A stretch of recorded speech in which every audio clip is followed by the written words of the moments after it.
Welcome back to another episode of the Plate Up Podcast. This is episode 24. Once again, we are back. It is D, High, the Coob, and JD Hugh. What is going on, fellas? How's it going? Not much. Let's go ahead and jump on into the weekly catch-up. Mr. JD, how was your week and what you been playing, brother? My week's been good. It's been a good week. I have completed, ladies and gentlemen, How I Met Your Mother. Season 1, Episode 1, all the way to Season 9, Episode 26, I believe. And you hammered those out quick.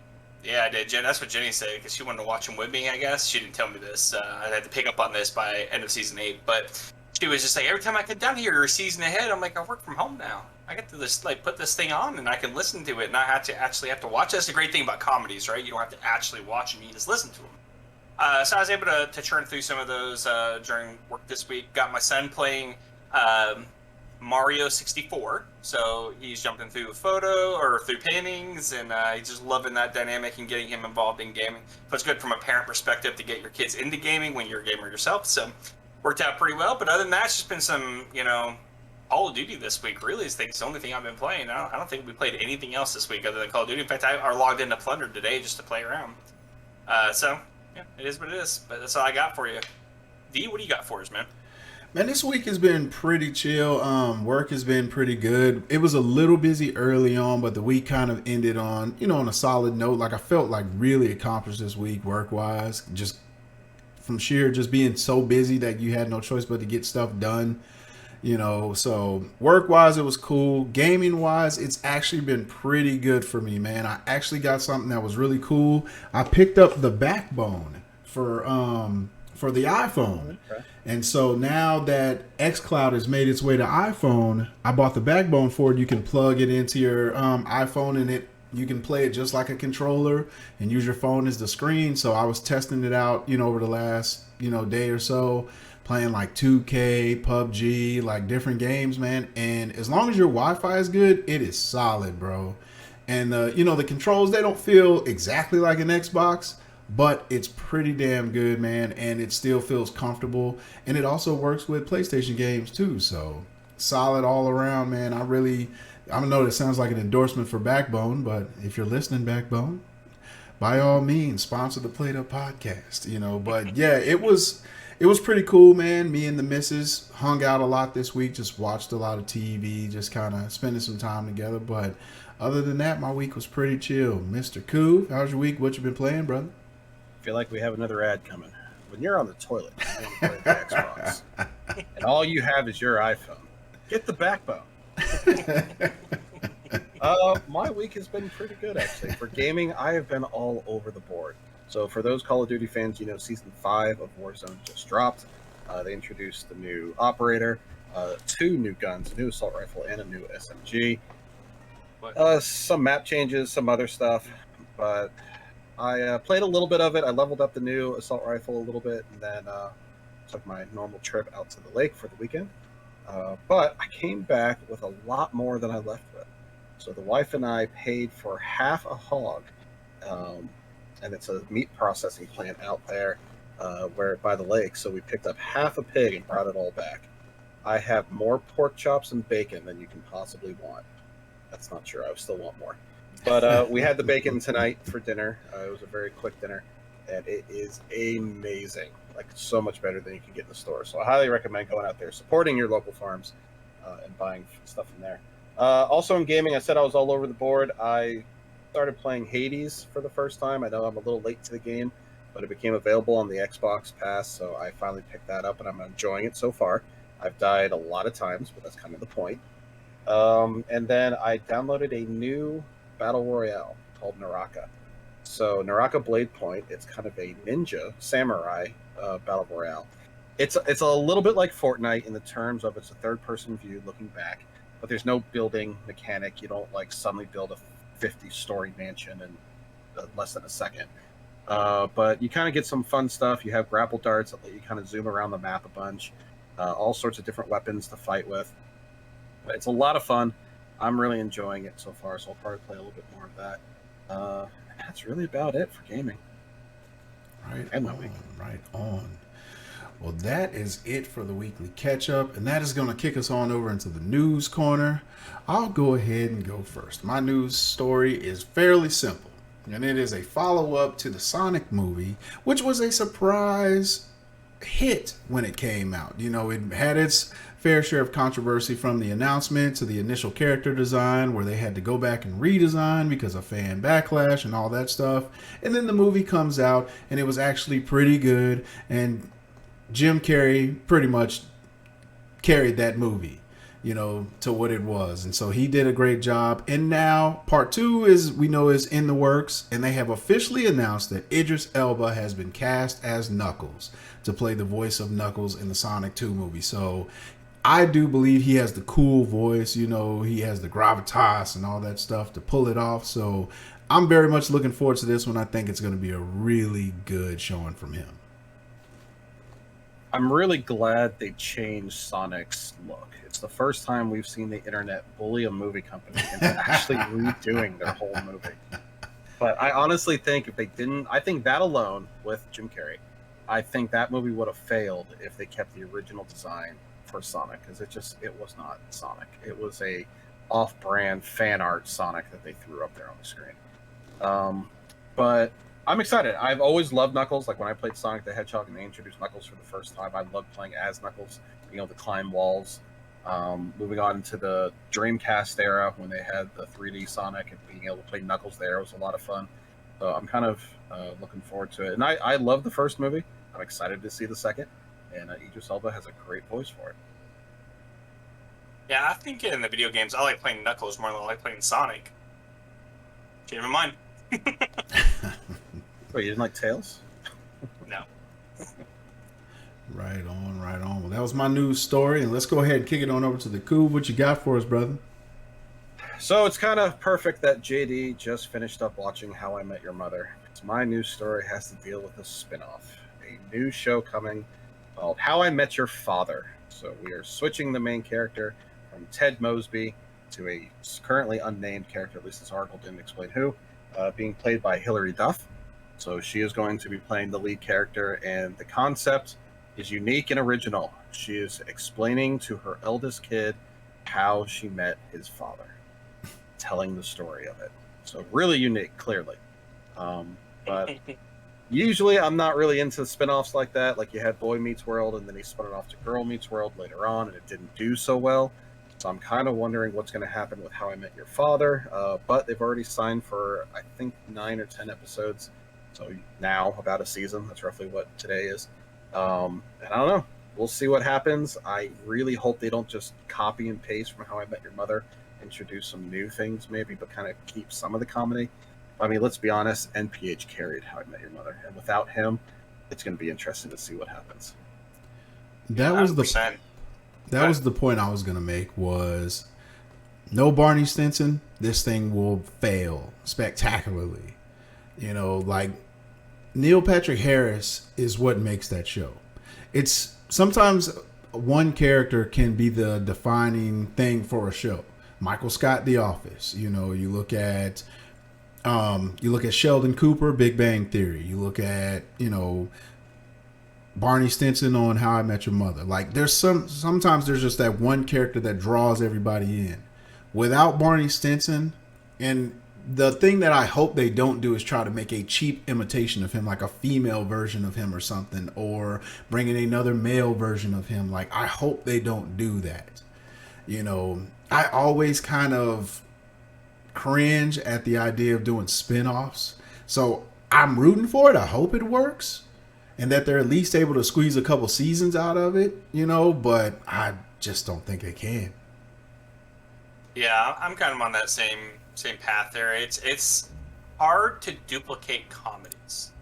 Okay, it's easy to duplicate movies. It's easy to carry a story forward. It is hard to duplicate or create a spin-off in this case of anything that has comedy when the whole show itself wasn't about comedy, right? So you had the two serious married couple. You had Ted Mosby, who everybody loved at the beginning and hated by the end.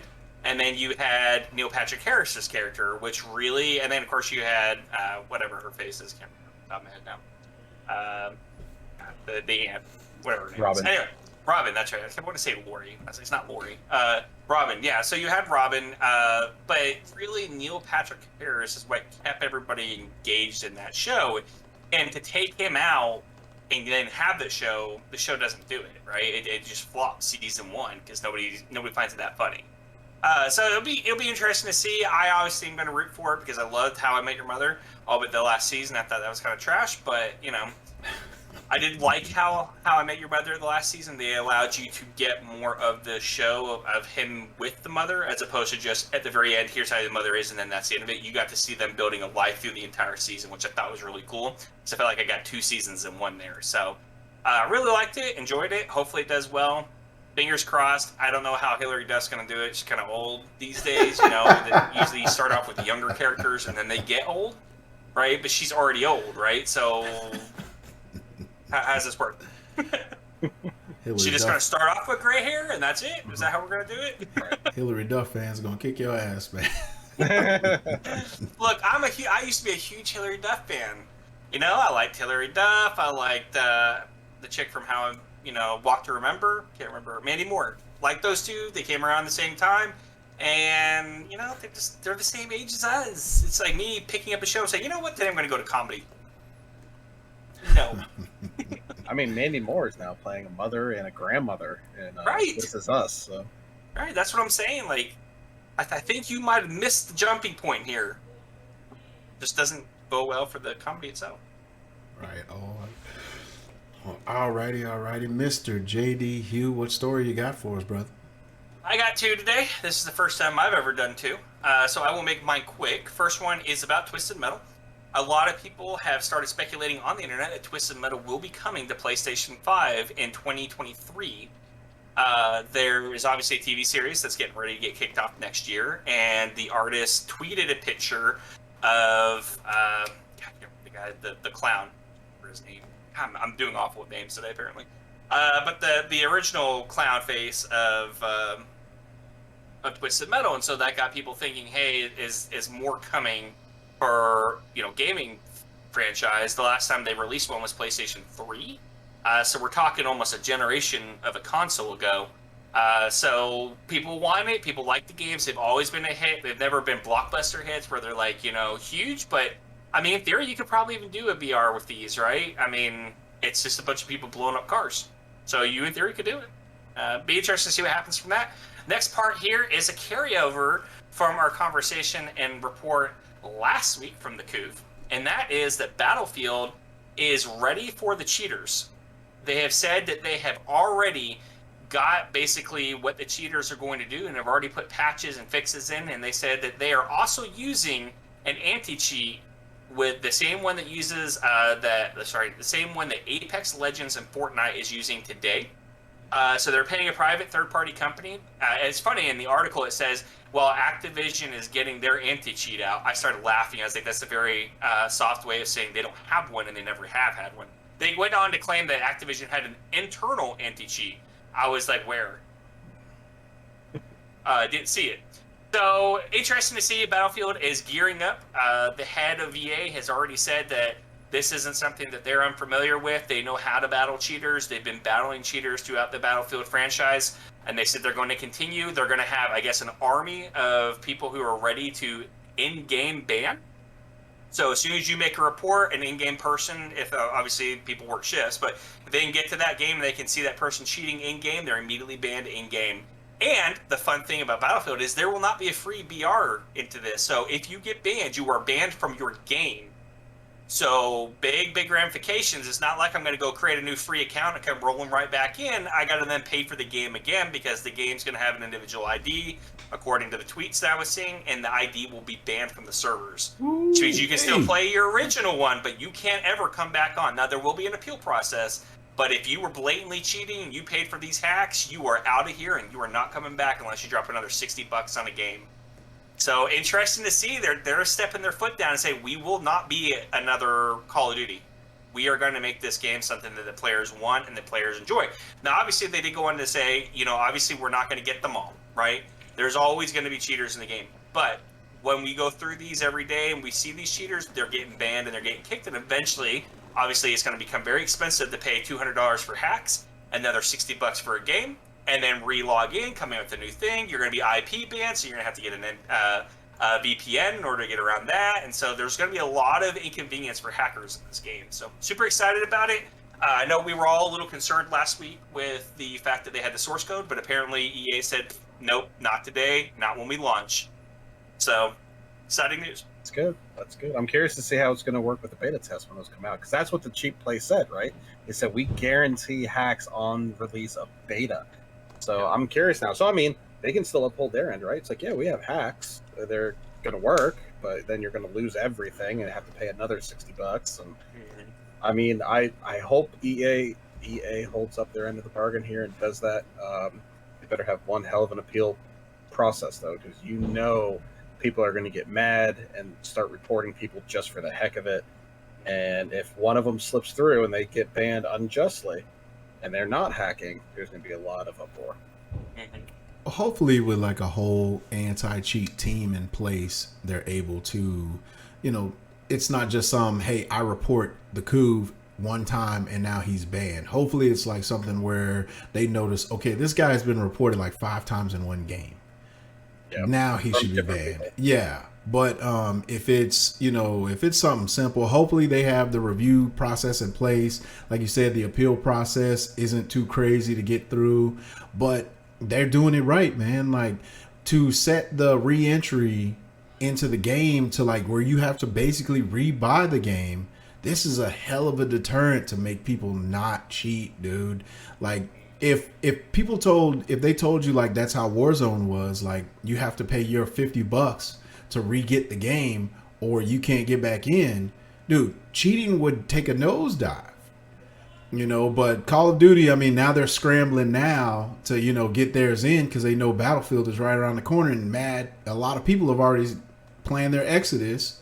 So, it sucks that Call of Duty's waited, but I'm glad to see that Battlefield is coming out of the gates to say, hey, we're going to take care of you guys from day one. So, I think Activision's taking the wrong approach, though. So right now they're going after one of the cheating companies. They're suing them, saying they're modifying their intellectual property. They're changing their stuff, and they're suing them for it. But it's like, why do you actively refuse to put an anti-cheat into your game? That's what I don't get. Like, here's a brand new game coming out in a couple months, and they did it before even day one. If you want to copy Apex, Fortnite, and now Battlefield, do it. Your fans are going to appreciate it. Copy one of the most powerful anti-cheat systems. Hire people to catch all these hackers. I don't get Activision's like mental block on doing something about it. It's like they want their game to fail. Like they're actively trying to destroy their game.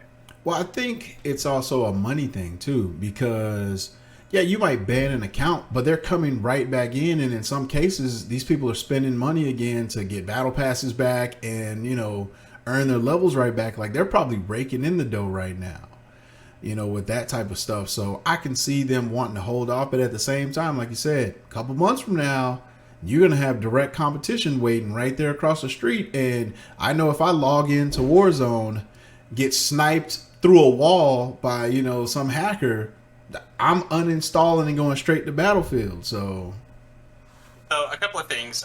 On the Battlefield review process, they said that there's no automated kickout. Essentially what happens is someone reviews, confirms you're cheating, either by you tracing somebody through a wall or whatever the case is. Either there's blatant cheating, they can look at the code, see if there's cheating going on that way. If they identified that, then they are banned. So it's not that D gets mad at me, reports me, and then I'm just booted out of the system.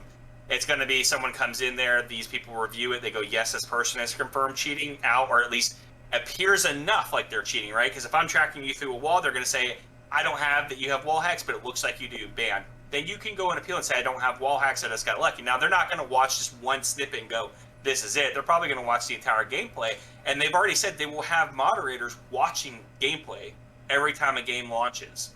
So it sounds like there's going to be a 24-hour team actually physically watching gameplay looking for cheaters.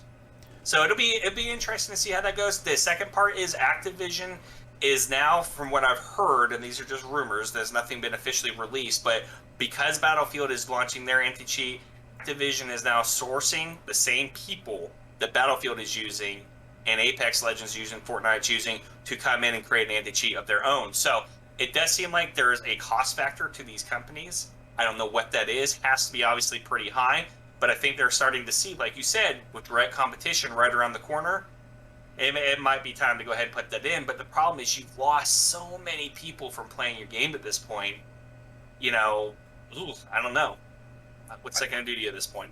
And that's kind of what I'm thinking, like, to your point, D, saying that there's some money in it. I think there was. I absolutely think there was money involved. So where hackers are banned, like, we banned 50,000 accounts, pat our backs. And then 50,000 new accounts are suddenly created and they get an influx of money as people are buying battle passes. But I think now with, like, Nick Merckx just up and quitting in the middle of the stream, Tim the Tatman, the T-Fury, all these top streamers have bailed. And they said, we're done. We're out. We don't want to play your game anymore, and moved over to Apex. I mean, they're missing a lot of free advertising because, people would watch them stream and play, see whatever bundle they bought because, they bought every single skin possible and say, oh, I want that exact bundle because that's what Nick Merckx dropped a 30 kill round in. I'm going to go buy it. Well, now that they're all gone and your top streamers are not even close to pulling the numbers that those three were, it's like, where's the trade-off now? It's like, okay, yeah, you just made $20 from, a couple more people, but you've lost all those skins potential sales because all those viewers have bailed and gone to Apex. Right. And the cheaters are following. And so it's kind of interesting to see how Apex is handling it. There was a 630% increase in Google searching for Apex hacks because they all bailed and went over to Apex. That's insane. I will say I have seen a significant decrease in hackers in Warzone since the big streamers are left. It's actually a really good time to play in Warzone right now. I think I run into one hacker a night, where it used to be 3 a game or something like that. Crazy, man. Well, that is it for the news corner, and that is going to bring us on into the topic of this week. We told you last week, ladies and gentlemen, it was too much work to put everything into one podcast, so we decided to run it back. So here we are again, Single Player Games 2.0. So we have compiled even more for you this week. We all have made our list. I will go ahead and kick it off first, and we are going to jump in with an absolute classic, ladies and gentlemen. This is highly touted as one of the greatest video games of all time. Shigeru Miyamoto was in his proverbial bag when he made this one. This was a follow-up to the classic Super Mario Bros., the original on NES. And we're talking about Super Mario Bros. 3. This is magic in a bottle, ladies and gentlemen. This game was so beautiful. The amount of hours, if you are a gamer, more than likely, if you are over the age of 30, this is where you started. Was in this range right here. In that Super Mario Brothers range, and you were in the mushroom world doing your damn thing. And you knew what it was to go on those levels, search for those whistles, and try to get all the way to the end so you can take on Bowser himself. And boy, was it magical when you finally beat that game. So Super Mario Bros. 3, amazing. It's funny that you say all of us have grinded those levels out. But JD, would you like to go next? Oh, wait. Actually, after looking at the game on our images here, I remember the desert land. Now, I didn't make it through that far, but I remember the desert. They had little pyramids in there, the rocks, the ace at the end. I remember all that. I do not remember actually physically going through each level and beating it, though. So I cannot say that I have ever played Super Mario Bros. 3 with confidence, because I was probably 5 when it came out, unlike Koof, who was 35. Go ahead, Koof. 35. That's right. I am a 70-year-old man right now. I look really good for my age, might I say. Gandalf. That's right. Gandalf wishes he looked this good. I love Super Mario 3. It is probably hands down my favorite Mario game, just for the nostalgic factor alone. And I have sunk hours finding every little Easter egg, every little shortcut, trying to get the perfect match, making sure you get 3 stars on the end level, ducking behind a random hill to go behind the scenes so you can get the first flute, and even getting to land World 8 in the first 3 levels. There is a way to do it. My favorite world, of course, was Giant Land or Big Land or whatever they called it, where everything was oversized. Goombas were like 6 times the size of Mario. It was just a lot of fun. You jump on a turtle shell and it's like a freaking house going down the street. I mean, it was so much fun to play. Pipe World was probably my least favorite. I did not enjoy Pipe World, which I think was 7. But there's so many good things in here. It was the introduction of the Koopa Kids, so you actually see all the kids that Bowser had, even though there's some controversy. Are they his children, or are they just other lieutenants of his? There's some controversy back and forth. They say Bowser Jr. is the official kid of Bowser, and the Koopa Kids are just lieutenants, but whatever. I love the game. I always go back and play it every once in a while just for fun. It's actually harder for me to do every single level because I know the shortcut to get to the end. But it's still a game I love going back. And the Tanuki suit, best power-up Mario ever had, hands down. Absolutely, dude. Well, that was my first pick, and Mr. JD Hugh, hit us off with your first one, sir.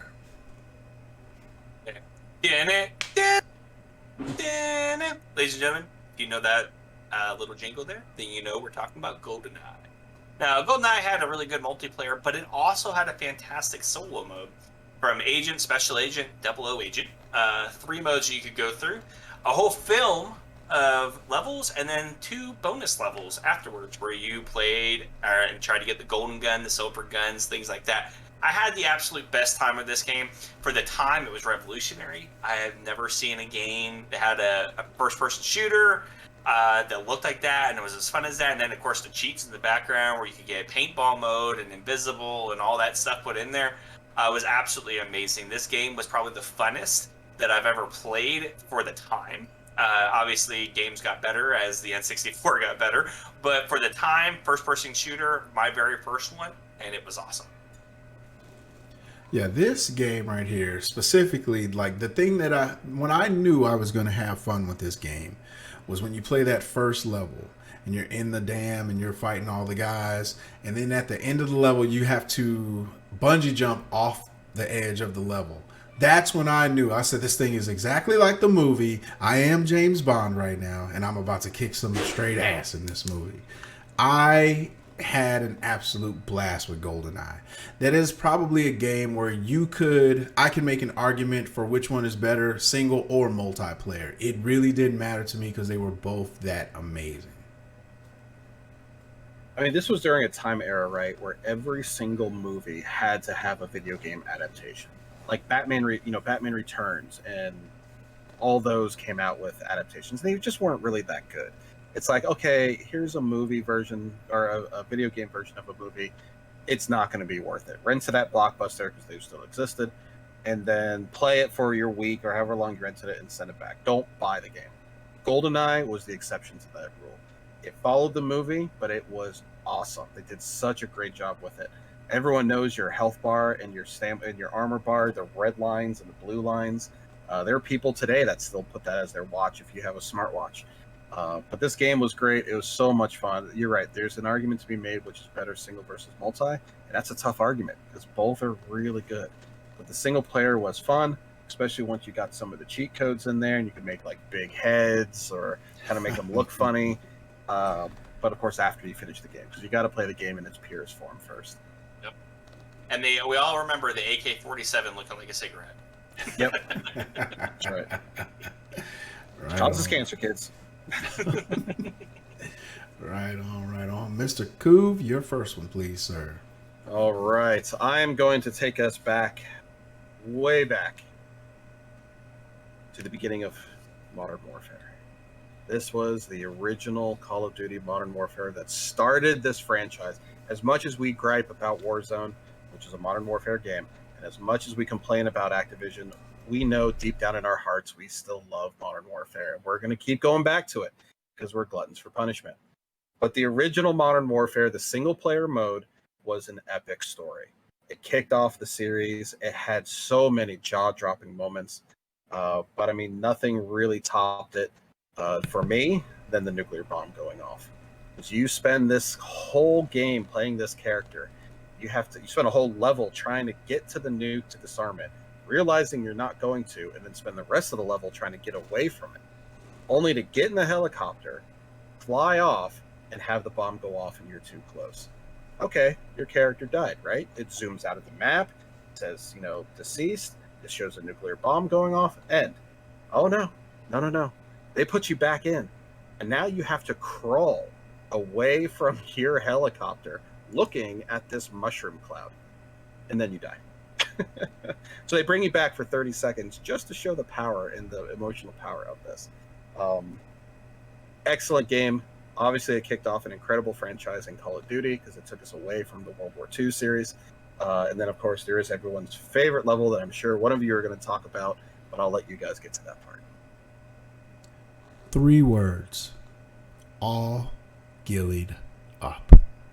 The greatest level in the history of video games. I don't ever want to hear an argument about this from anyone about any game that has ever been released. All Gillied Up is the single greatest video game level of all time. This thing was a masterpiece. Captain Price in a flashback on a mission when he's not even, he hasn't made it to his rank yet. He is the tag along on this mission, following his superior. And it is one of the most tremendous levels of all time. Modern Warfare as a whole, the story is absolutely tremendous. Modern Warfare 2, same thing. But Modern Warfare is where it kicked off, man. This thing put a love of Call of Duty in me that it's in my blood now, man. I can't let it go. And All Gillied Up is fantastic, man. I will fight the person who says otherwise. I think Gillied Up was trash. No, I'm playing. No, I do agree. This was probably the best mission. I mean, you go through all this, almost no combat whatsoever, crawling, avoiding soldiers, getting all the way to get the one shot. That's what you're there for, the one shot. And it felt so surreal. It was raining. It was cloudy. You're crawling through a Ferris wheel looking place. I mean, it was awesome. Thought it was the best. I agree. It definitely got you hooked, right? And I think this is where, like you said, this really drove Modern Warfare, Call of Duty, Activision, Infinity Ward. All these came about because this one game was so successful. It really drug people in. Black Ops came out, I think, like 2 or 3 games later. I don't think it came out like it does today, where it's Black Ops and then it's, Modern Warfare and whatever the case is. So, very, very, very good game. I loved it. It really, I think, is the only reason I still play Call of Duty is because I got hooked at such a young age. AKA, kids don't do drugs. And, this is what you end up getting, is you end up getting trashier and trashier, like on drugs. And there's nothing you could do because you just want to keep playing because it's something in you that enjoyed the game so much. AKA chasing that high. Right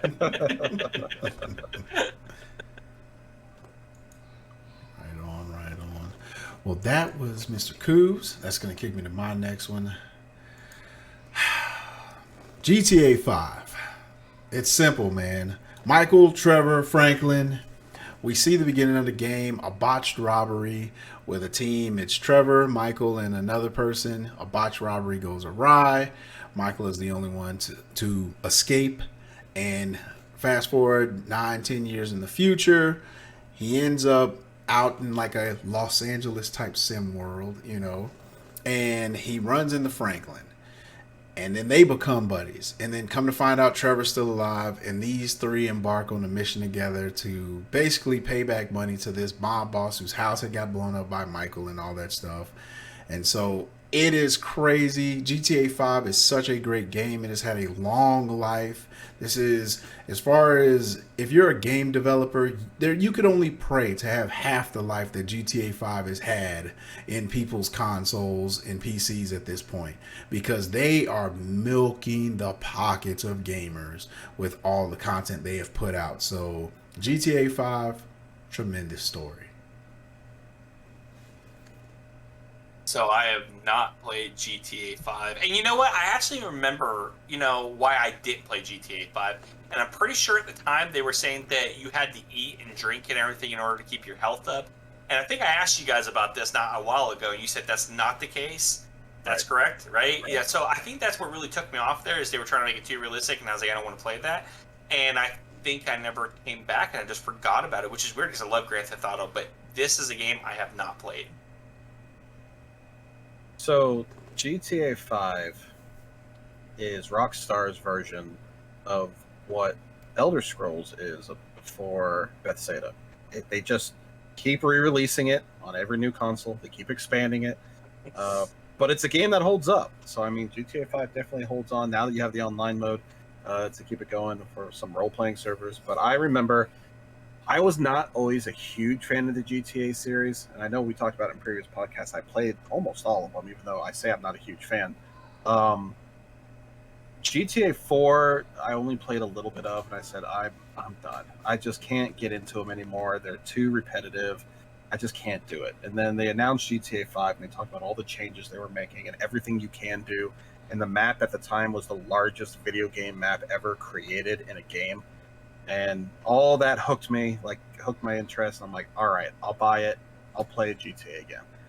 And I loved it. I loved every second of it. Like, the story is incredible. You do some unbelievably crazy stuff throughout, but I had a great time playing it. I did a little bit of the online when it came out, but it was so broken then because they were still brand new. I never got back into it. But when it comes to the GTA series, this one probably have to put at the top. And there's a reason why it's been so long until they've released the 6 is because they know it's that good, and people are still going to go back and keep playing it. So they have plenty of time to focus on the 6th one. All right. So let me ask you this.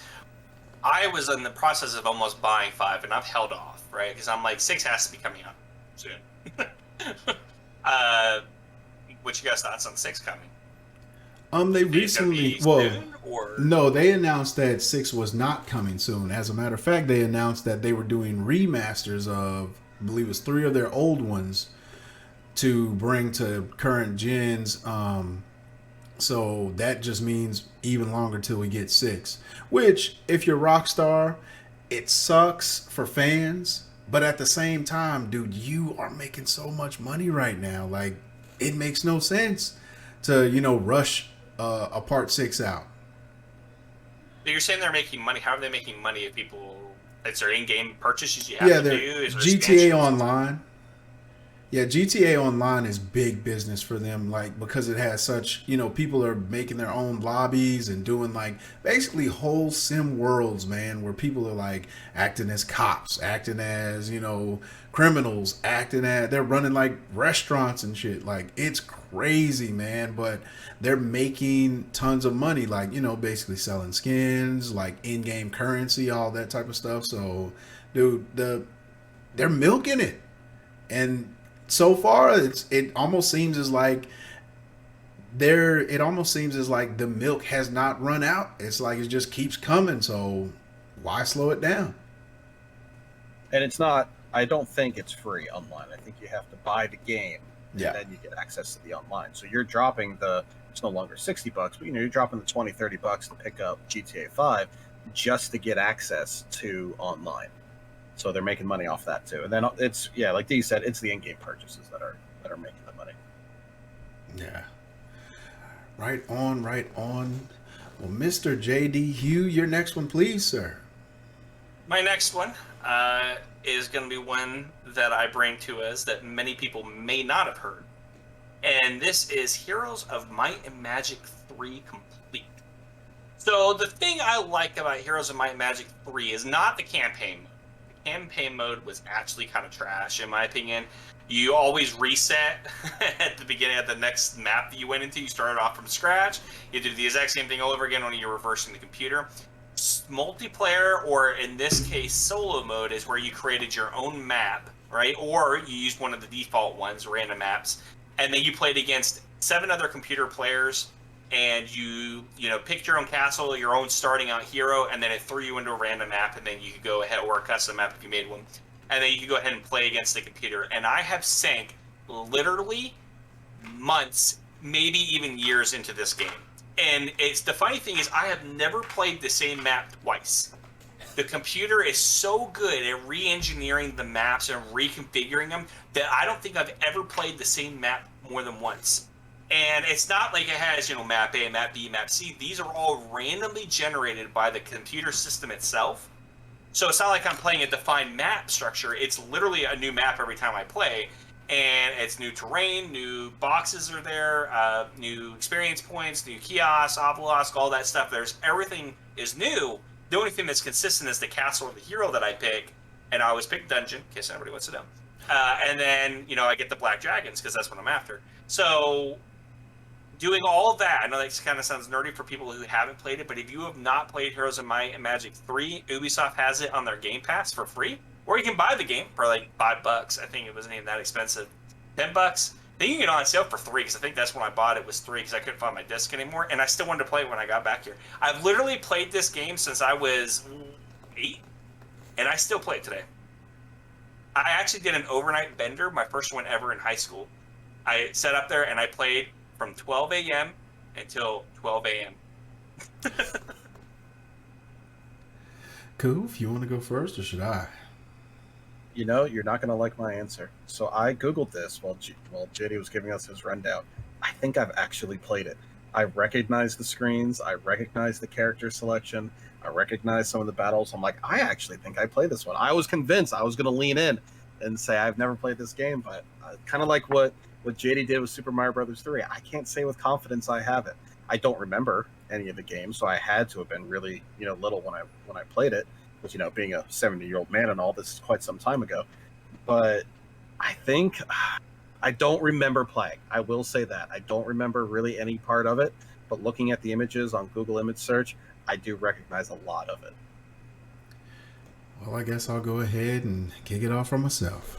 I've never played this game. I had never even heard of it until I looked it up when you put it on your list. And I looked up some YouTube videos of it just to kind of see what it was. Dude, I've never seen anything like this before, man. It's a very interesting looking game. It looks extremely old, but I've never played it. But, I mean, to each his own. The thing is, this is Heroes of Might and Magic 3 was the last time that they had the play set up the way that it did. Heroes of Might and Magic 4, after that, went into where the hero could die in battle, but your hero can't die in battle here unless you lose all your characters. But then your hero fought in the next series, and I did not like that at all, and I stopped playing the Heroes of Might and Magic series altogether. I just stopped. That'll show them. That's right. They can keep their $3. Hey, at the time it was $20, all right? Yeah, that was a lot back then. I know it was. All right, Mr. Coob, your next one, please, sir. All right. I'm going to talk about probably the greatest Final Fantasy game ever. Oh, wait, I did that last one. So I'm going to talk about the remake this time around and how that is now one of my favorite single player. I just see the look on JD's face. He is waiting. He wants me just to shut up, but he's going to have to wait because I'm not talking about that. I'm just doing that to poke fun at JD because we love going back and forth with Final Fantasy VII versus Tactics. So I will not be talking about the remake, but I will be talking about a sequel. This is taking the continuation story of an old man, Solid Snake, and Metal Gear Solid 5. So, as always, the Metal Gear series is incredible. The stories are always complex. They always have twists and turns. They always take you for where you think is, the end, and then it ends up ending someplace completely different you didn't even see coming. It's always very deep into politics. So if you're not really into politics, you probably don't really appreciate this game. You can enjoy the gameplay of it because it's very stealthy. It's very action oriented. But 5 was interesting because they started by releasing a little demo, but it wasn't really a demo of the game. It was kind of a little prequel. So they give you one mission where you have to rescue this girl. And you think you escape in time, but there ends up being a bomb on her. And it kind of leads into Metal Gear Solid 5 that they released like 2-3 months later. So like you had this little teaser to kind of keep you going. People played the crap out of it. Like try to do everything possible. There was rumors that there was a way to save the girl so the bomb never did blow up. There wasn't. It was part of the story. I mean, rumors were everywhere on everything you can do for just this demo, this single player demo. And then Metal Gear Solid 5 came out and the story took off from there.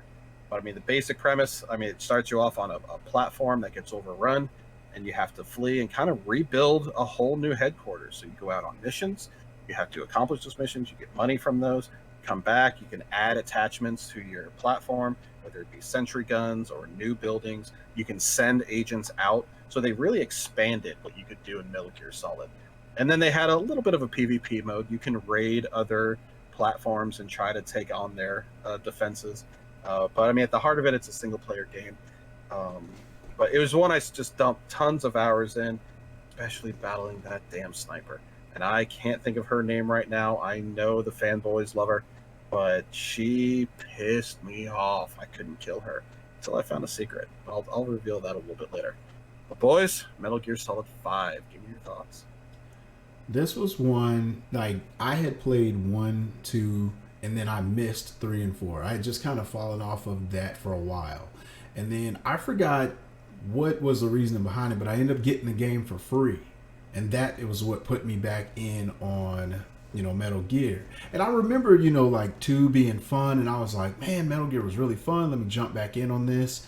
And it was, man. Like you said, the story, phenomenal. I, too, was trying to figure out different ways to save that girl.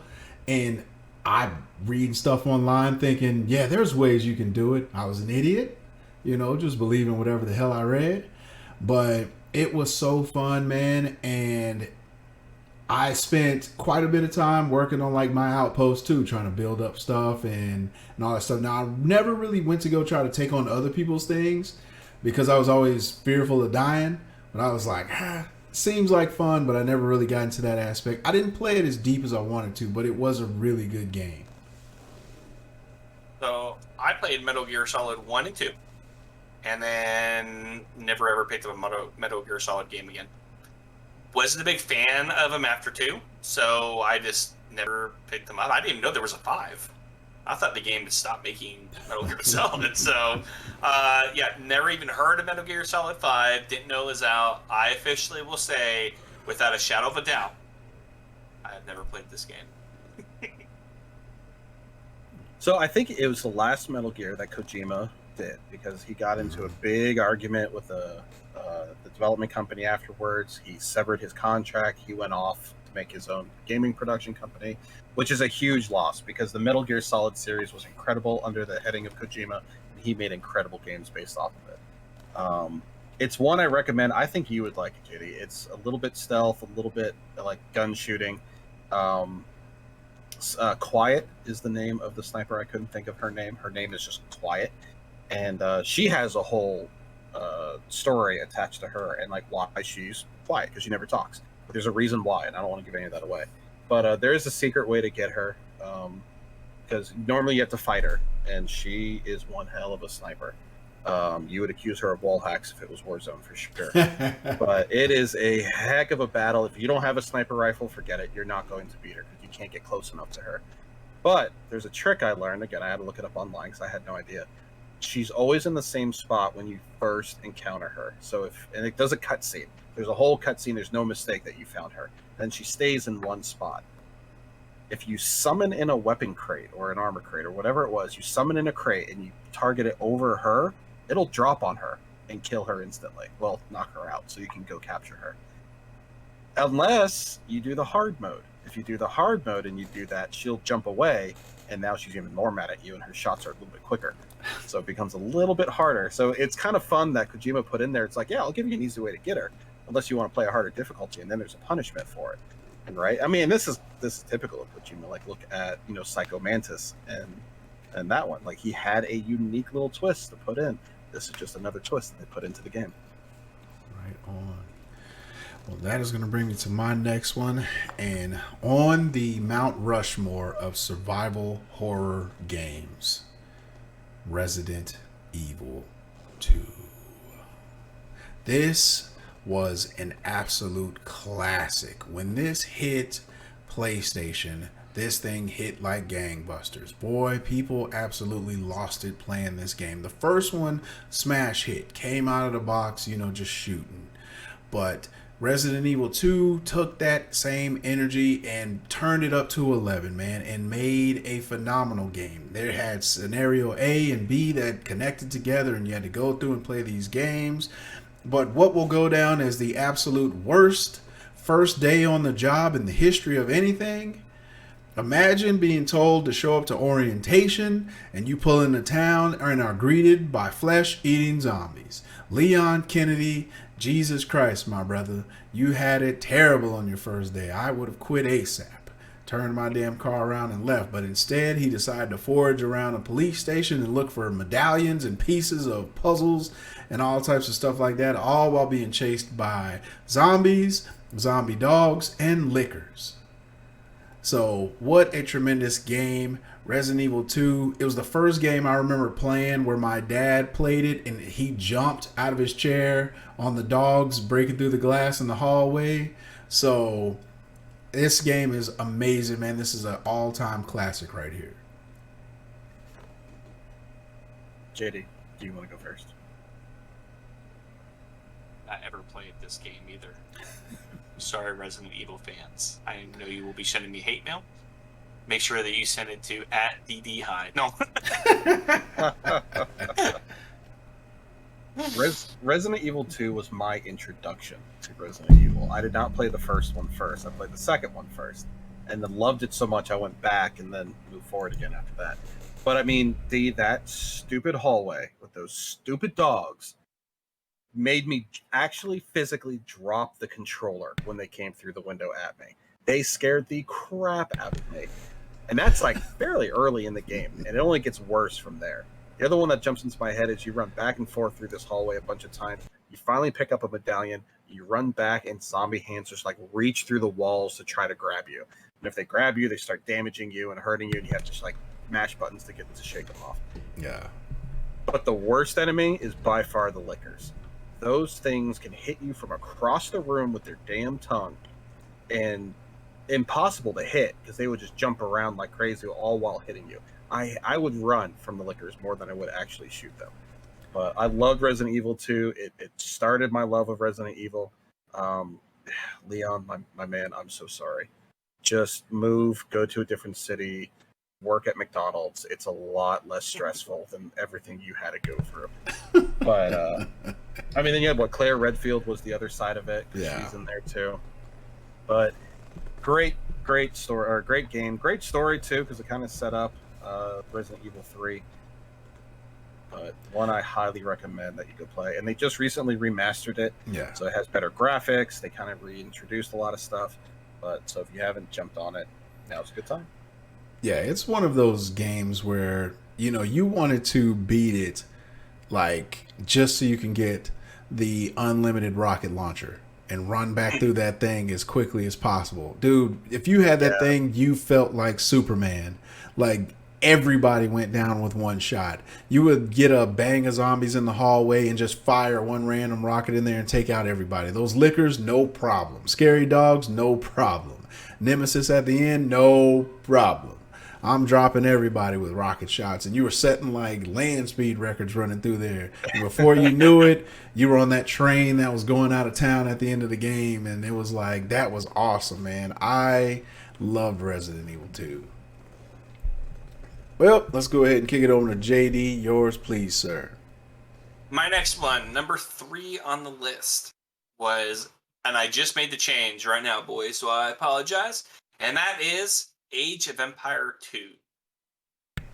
So, I originally had Diablo 3 on here, because this is the one I've been battling with, even to this moment, of which one was I going to do. And Age of Empire 2 was, in my opinion, one of the best ones. Now, Age of Empires 3 was pretty good too, but Age of Empire 2 I sank more time into.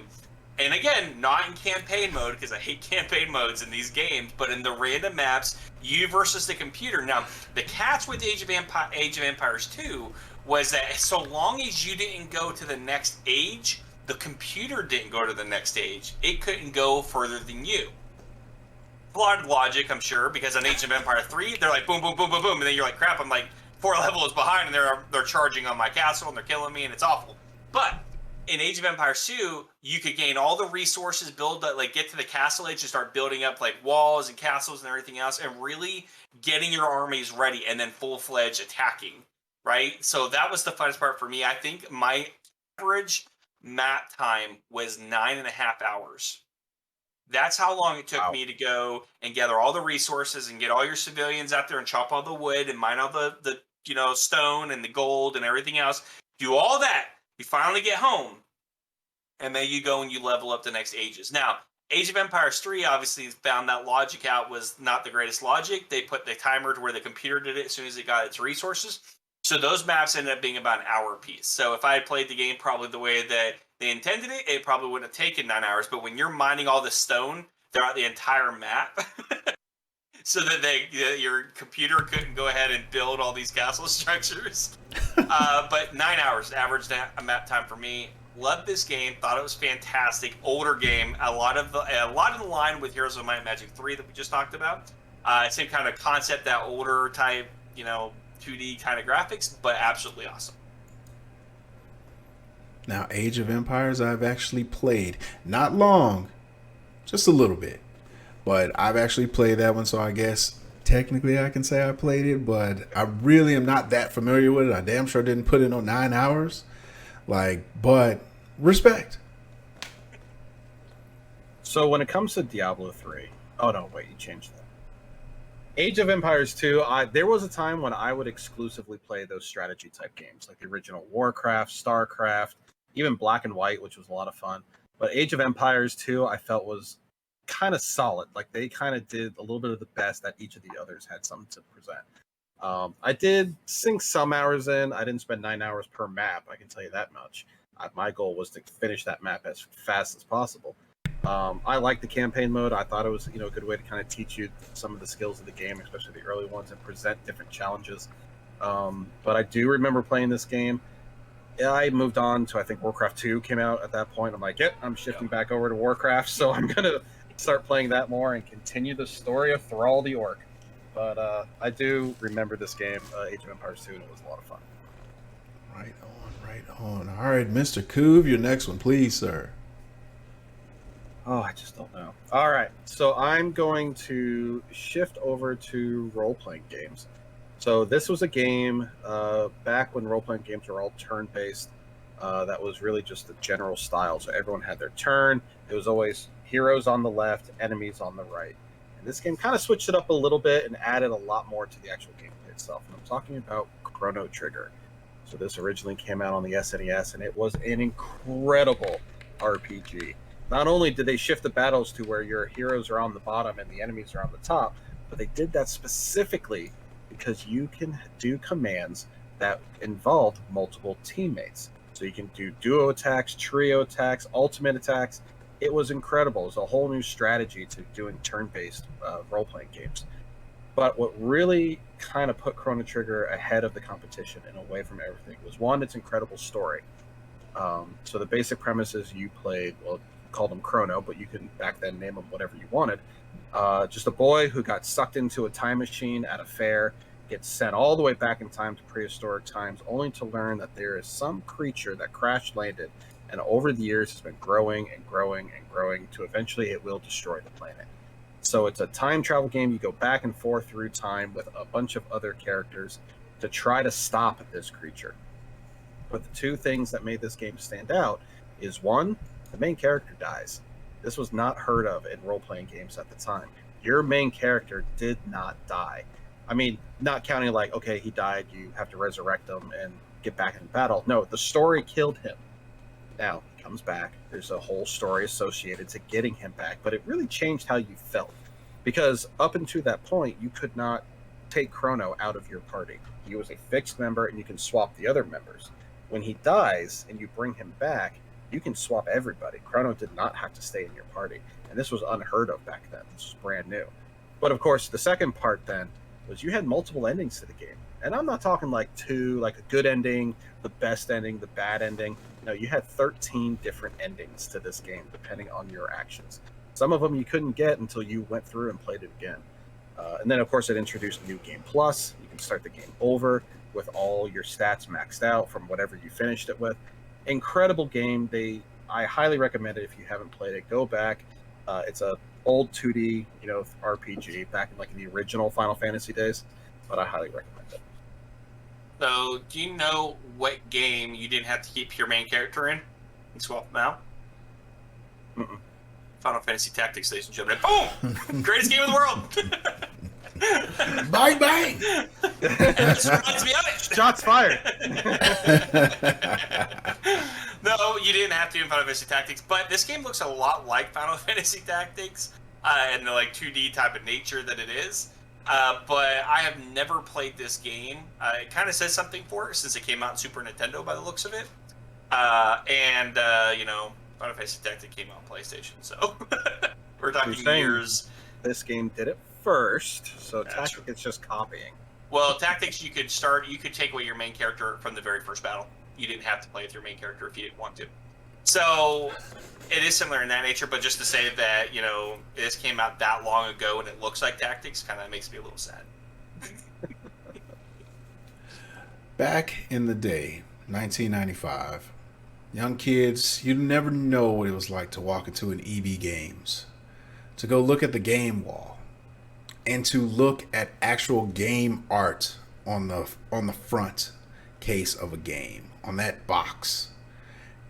Looking at that game art on the Chrono Trigger box for Super Nintendo was what made me want to play this game, because it looked amazing.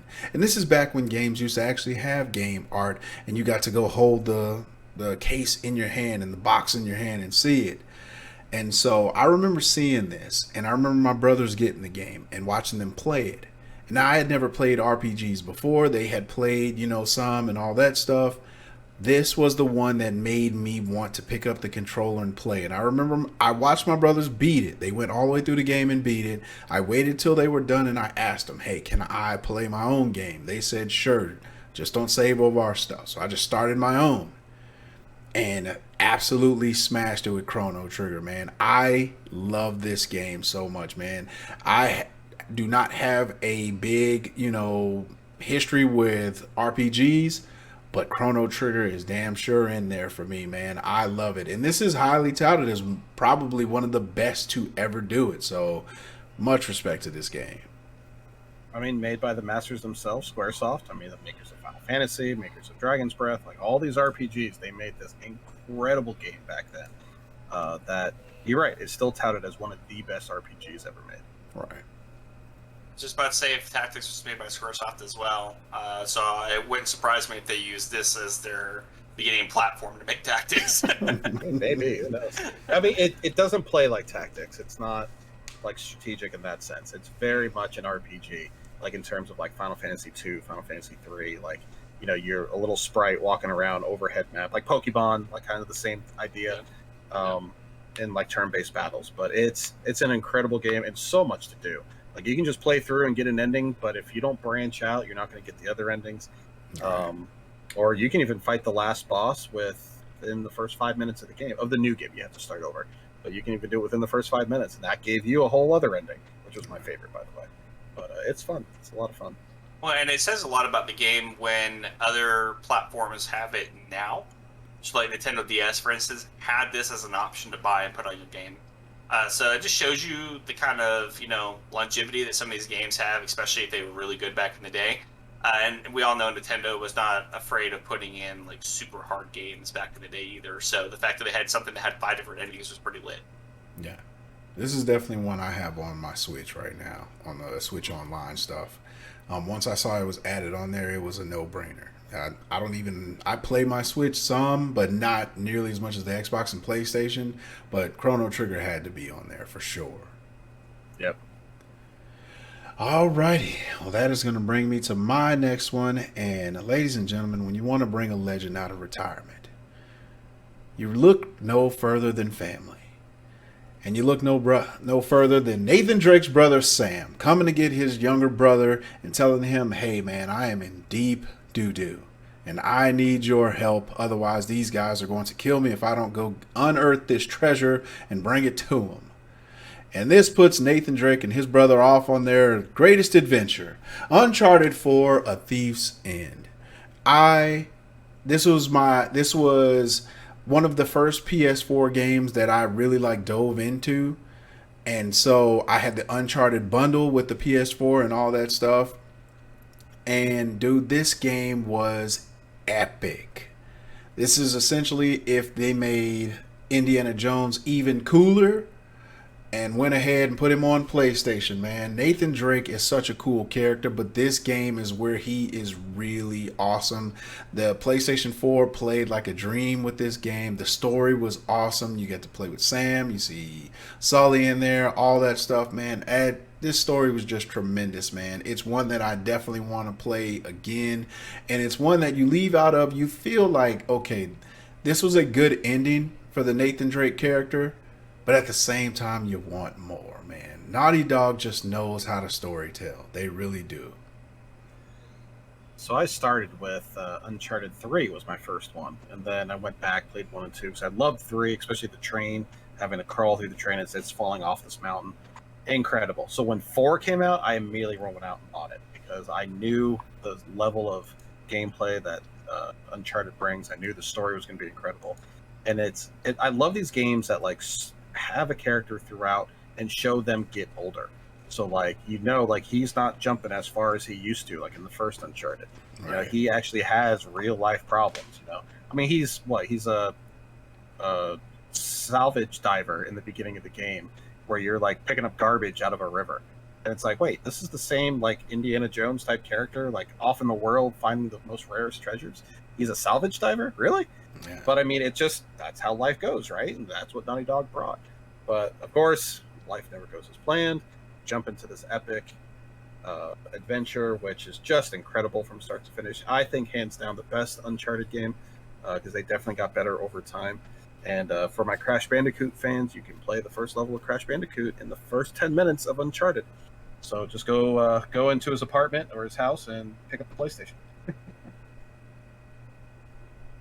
So I have never played any of the Uncharted series games, but I have wanted to play these games because I didn't know anything about Uncharted until Uncharted 4 came out, and I was gonna go buy Uncharted 4, but I wasn't a huge gamer at the time, so it's one of these like, I want to drop $60 in a game that I don't really know that much about, and so the answer was no, obviously. But now that I've gotten more and more into gaming, especially being a streamer and whatnot, I definitely think it's something I'll probably pick up in the future.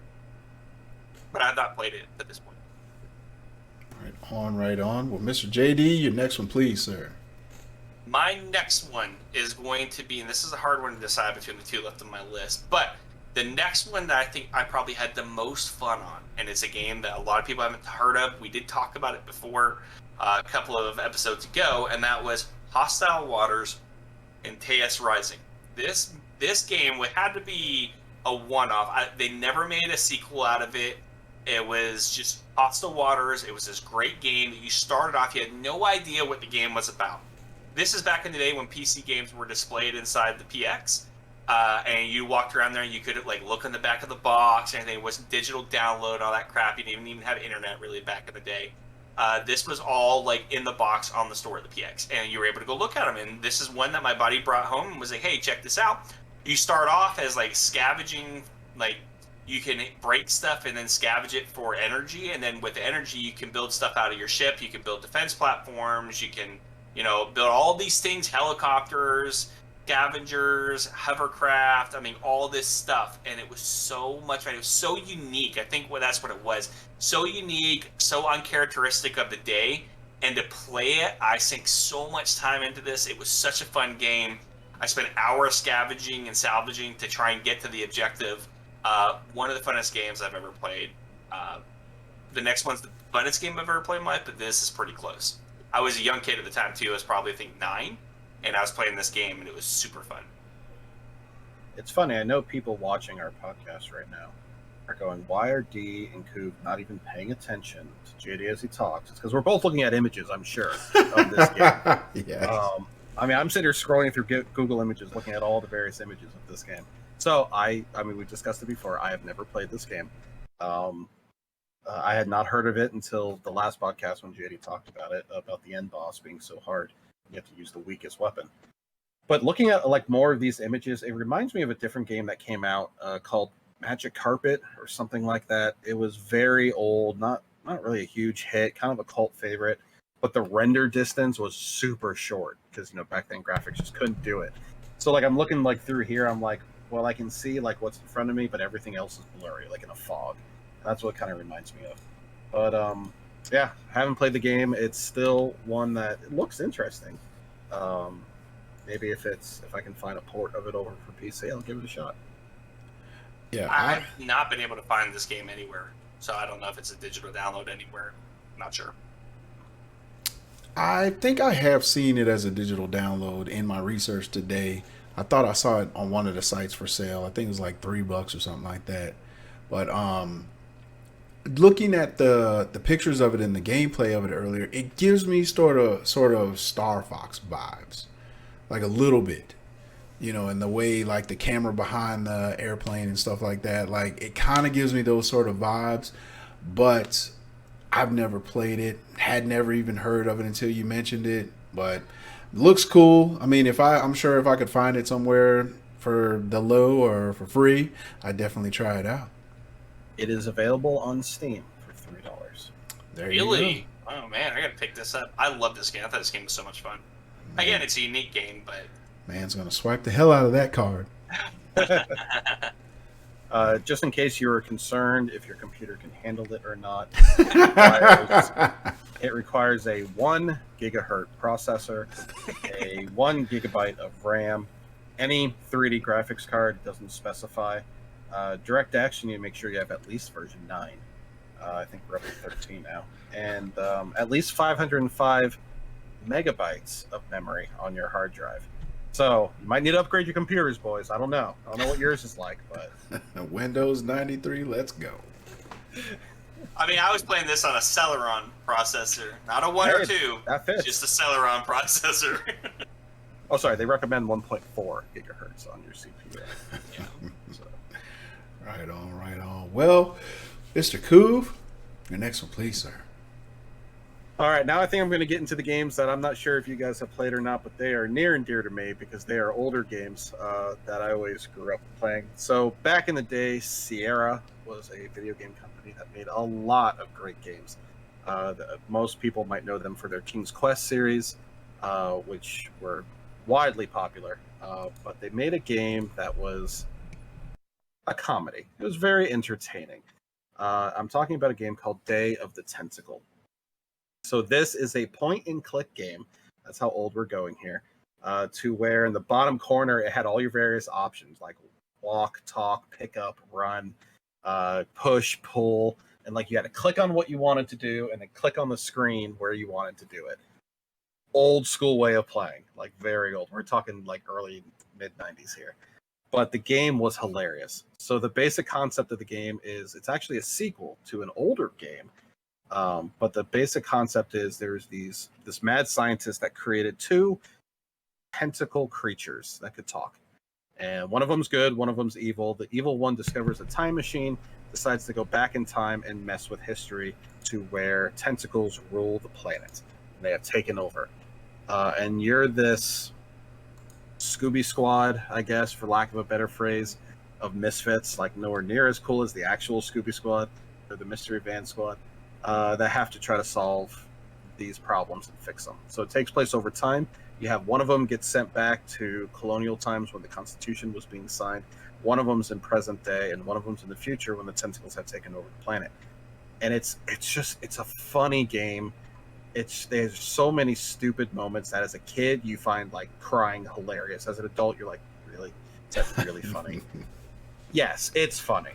But this game is just near and dear to me. It's a big nostalgia factor. They keep releasing it. Like they remade it.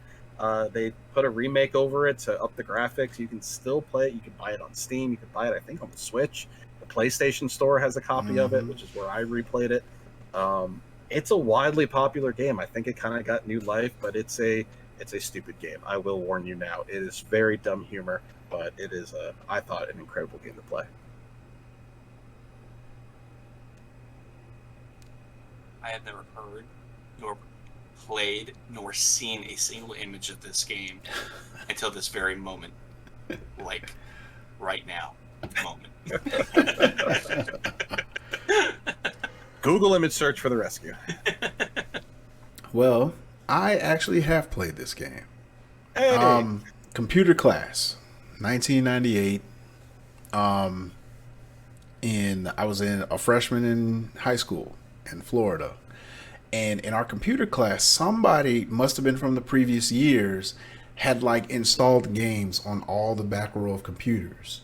And this was one of the games that it was like on one of the end computers. And I remember seeing it and thinking, what the hell is this game?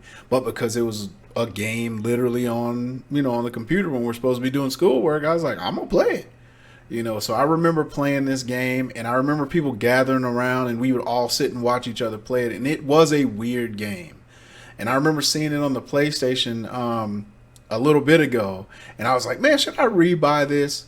I was like, man, I'm not wasting my damn money on this. But yes, I do remember Day of the Tentacle. It was a crazy game, man, but it was fun back in the day. I do remember that. It's definitely one that I think nowadays, if you're brand new to it, it'd be a little tough to buy into, unless you just want to play like an old school game. But like I bought it on the PlayStation when it came out because I loved it and I wanted to play it again. Right on, right on. Well, that is going to bring me to my last one, and I've already mentioned the original Spider-Man. So we're going to go with a sequel, and I'm telling you, this is how you introduce a console and show what it can do. And we're talking about Spider-Man Miles Morales for the PS5. This thing was an absolute monster, man. When this game came out, it took everything that you loved about the first one and then turned it up just a little bit more. The suits were cooler. The move set in there was cooler. Like, he had more powers, better powers. The storyline was awesome. It made you feel like a friendly neighborhood Spider-Man. You're Miles Morales. You're set in, in Harlem, in Spanish Harlem to be exact, and you're doing your thing. Your mom is out there doing the thing. Your father, he passed away, spoiler alert, in the first one. So you're trying to deal with the aftermath of all of that. And then you find out that, Roxanne is building all this stuff in your neighborhood. And then this sets you off on this adventure, and it is amazing. Miles Morales is a tremendous game. I have 2 platinums in my PlayStation history. Spider-Man and Spider-Man Miles Morales. The only 2 games I've ever platinumed. So I love this game. It is awesome. I loved the Spider-Man game on PS4. We talked about this in the previous pods where I thought it was a masterpiece. And I've also talked in previous pods, I have not played Miles Morales yet. It came out on the PS4, but I refuse to buy it until I get it on the PS5. I have to get a PS5 first. But that and like Ghost of Tsushima, I just refuse to play on the PS4 because I know they're better on the 5. I will play Miles Morales one day. I am determined. I love the Spider-Man games. I love the character of Miles Morales in the comic books. I'm a huge fan of his series going on right now. But one day. But till then, I have not played it. Yeah, I haven't played this one either. we all know from a previous podcast that I haven't played many of the Spider-Mans at all. And I sure as heck haven't played this Spider-Man because I also am like Kuv. When the PlayStation 5 comes out, I don't want to buy something for the PlayStation 4, even though that's what I have. I'm not happy with it, knowing it could be better, and I'm not playing that better version of it. Right. So I refuse to do it as well. It's like, would you rather watch a Blu-ray or a regular DVD? If I have a Blu-ray, I'm watching the damn Blu-ray. Or if I know that's where it's the best content, that's where I'm going to go watch it, right? And the same thing with PlayStation 4, PlayStation 5. PlayStation 5 is just more superior. I want to watch that. You just can't find a PlayStation 5 for the life of you. Dude, I gotta say, I love that game, and I think the biggest surprise to me is the fact that they added the Into the Spider-Verse Miles Morales suit in there. Like, that's my favorite thing about it. As soon as I got that suit, no other suit in the game mattered to me. I put that suit on, and that was it, dude. I literally swung around the entire city just so I can see myself in that suit. So it's amazing, man. And it's one of the few games that I've played where I actually jump into photo mode just to snap photos of myself as Spider-Man, just for screensavers and stuff, because it's that awesome, man. It's really good. But that was my last one. Mr. JD, what's your last one, sir? My last one is a very unknown video game. To those in the Star Trek universe, you may remember it. To those of us who weren't huge Star Trek fans at the time, you probably have never heard of it. This game, ladies and gentlemen, is called Star Trek: Birth of the Federation. This game starts off very boxy. It's a square map. You get started off in the universe. You can pick one of five forces to be: the Federation, the Klingon, the Ferengi Alliance, the Cardassian Union, or the Romulan Star Empire. Each one of them have a specialty. Romulans can cloak and have really good intelligence services. Cardassians have an awesome intelligence services. Ferengi is all about trade and trying to get as much money as possible. They have really good ships once they're upgraded. The Federation obviously has the best diplomatic affairs. If you find minor races, if you have that on there, you actually can immediately get a hands-up advantage over them because you're the Federation. And then, of course, the Klingon Empire, you have no good relations, but your warships are really super strong and can really take down a whole bunch of people with just their warships. And it's kind of fun to have the Klingons versus the Federation because the Federation have really strong shields, and the Klingon has really strong weapons, and so it's a coin toss who wins those fights. But this game starts off as that. You pick these, you basically level up every turn. It's a turn-based game. Every turn things happen. Right, so you do your thing, you hit a turn, then your opponent can do something like attack you or attack your planets. You have to create orbital batteries to protect your planet. Sometimes it works, sometimes it don't. There's a huge dynamic in play in this game system. You build up basically an army. You can either win by getting an alliance and dominating most of the map, or you win by total domination. Now, the thing that really throws you in this game is it's very easy to lose this game.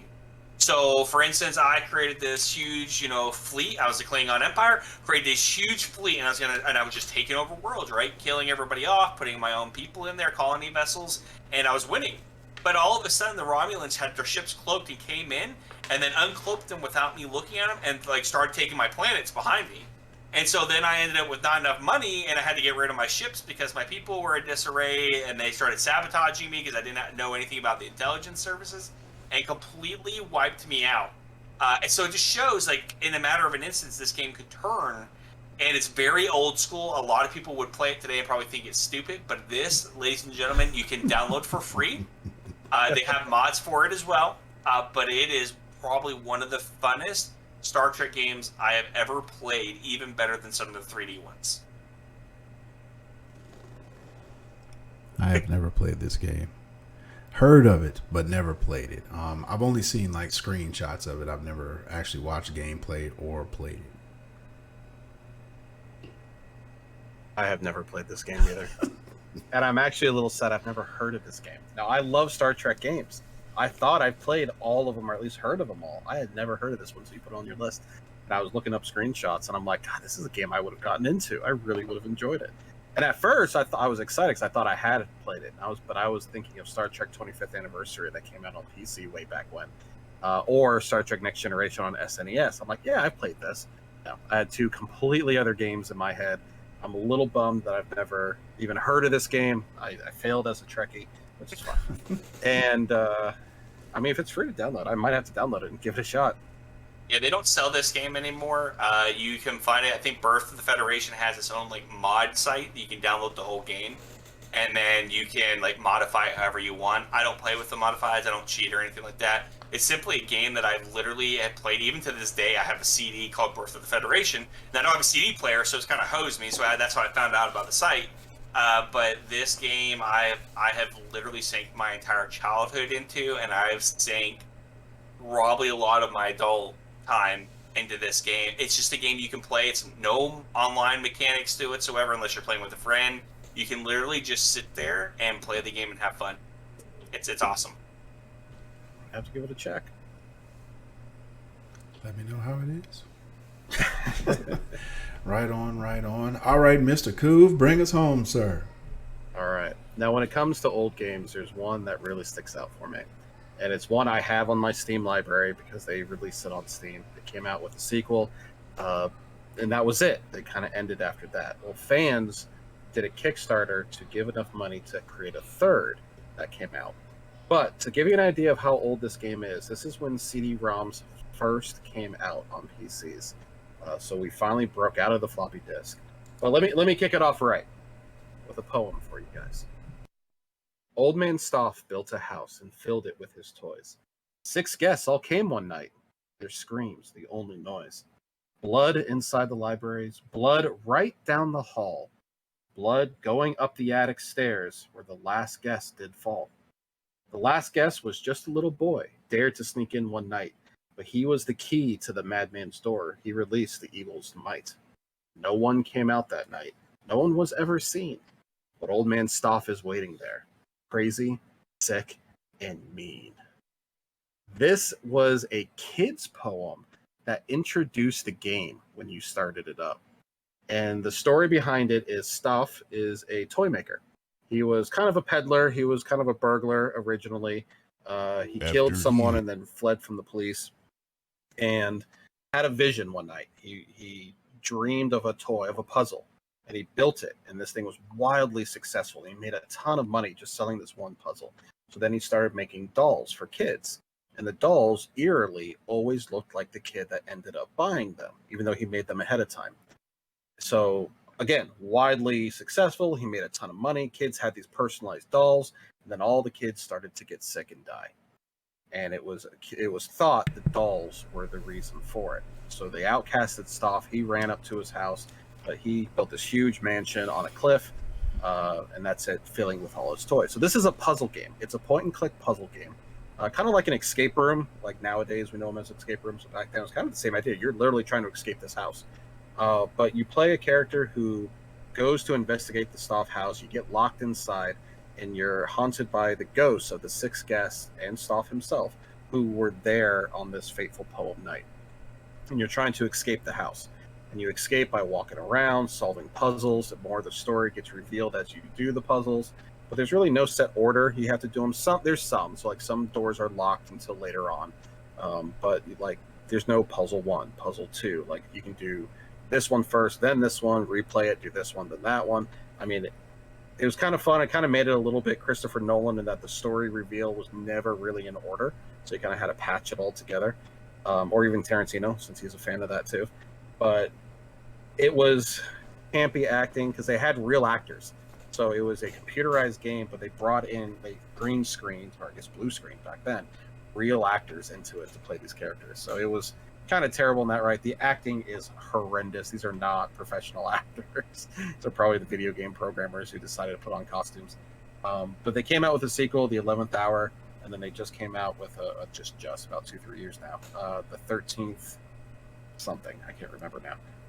I have it. I haven't played it yet. But I loved this game growing up. At the time, of course, graphics were incredible. But just to walk around this eerie house, knowing that there's some murders that went on, and then get to see how it all played out. And then there's a big twist at the end that I'm not going to give away in case anybody does decide to play it. But it's a fun game. The puzzles were hard. They were challenging and really made you think. And it's one that I think even today, puzzle games, it would stand up to. Let me hear it, boys. In unison. I don't think you have to worry about people going to go and play it today. I don't think there's anything you have to hold back.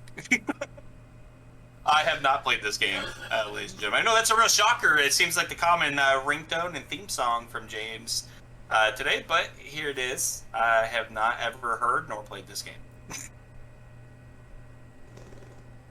I have played this game. Oh, there's a shock. I didn't think you did. This was one of the first interactive games that I ever played, like with the interactive video and stuff like that. I remember playing this at my friend's house. Went to a sleepover. One of the guys I played on the same basketball team with, his mom had like a whole computer system set up in his room, and he had all these games. And he was telling us about the 7th Guest, and he was like, man, you guys got to try it. So I got to actually play this game, and we all sat there and played it together and just had a blast, man. This game was ahead of its time, as far as that whole interactive stuff. A lot of games would take its kind of beats from that now today. But, dude, it was awesome, man. And like you said, I won't reveal the spoiler at the end, in case anybody wants to play it. I know JD said nobody's going to, but just in case. But, dude, it was a fun game, man. And for young Daniel, who had never, played interactive games, this was like legendary to me. I said, man, I can't believe this is like what gaming has become. So, yes, 7 Guess, really good game. I'm surprised. I honestly didn't think anyone really played it. Cards close to the chest, my man. Right on. Well, that is it for the topic this week. And it was another good one. We will probably most likely bring single player games back at some point. But tell us how it was. Did you enjoy the list that we put out there? You know, what are some of the single player games you like? And you can tell us that by sending us an email at podcastplayedup@gmail.com. Played Up Podcast on Twitter. You can also follow us on Twitter, Instagram, YouTube, and TikTok, all at Played Up Podcast. You can listen each week on Google Podcasts, Spotify, and Apple Podcasts. And if you do listen, please rate the pod and subscribe. Let us know how we're doing. We love the feedback, and we want to know how we are doing and how we can improve this bad boy. But please, tune in next week. We have made it to 25 episodes, ladies and gentlemen, and I've been saving this topic specifically for a special occasion. Episode 25, we are going to talk about our favorite comedy movies of all time. So this should be a fun one, man. There's a lot of classics out there. I really assume there will probably be a 2.0 at some point for this list. So tune in next week to episode 25. But that is it for episode 24 of the Played Up Podcast. I'm D High. That's the Coov. That's JD Hugh. We'll catch you next time. And as always, don't forget to play it up.